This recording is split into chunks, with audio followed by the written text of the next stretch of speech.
These are some of my Amethyst Budgies. Now you might ask, well, what's an Amethyst Budgie?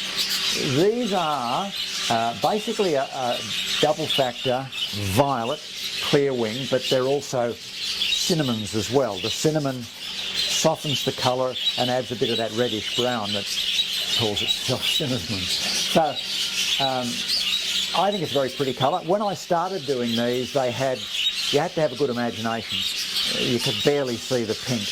Now, when you look at them, we've got them in different shades, but the pink is very evident. It's got to the stage now where it's not sort of a light blue with a pinkish hint.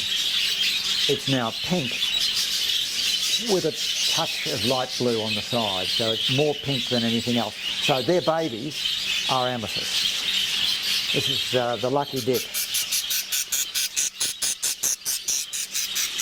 That's an amethyst. Now, I'd like to think that anybody who understands colours can see that that's a very pinkish sort of lilac colour.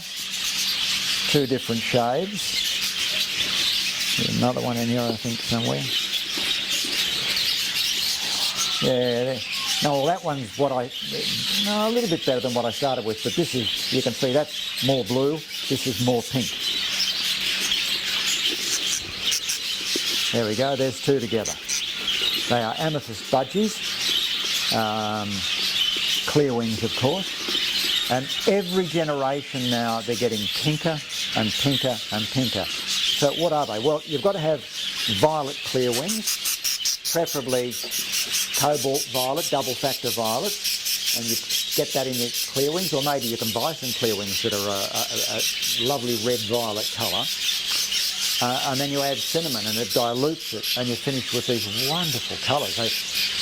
I've taken them sometimes to shows, not to actually join in the showing, but just to show people there, and you walk away and come back and there's 30 people in front of the cage saying, this is beautiful, what is it? So it's a great new variety. They're still very rare, but amethyst clear wing budgerigars, and yeah, when you're breeding them in a lovely nest like that, life is pretty sweet.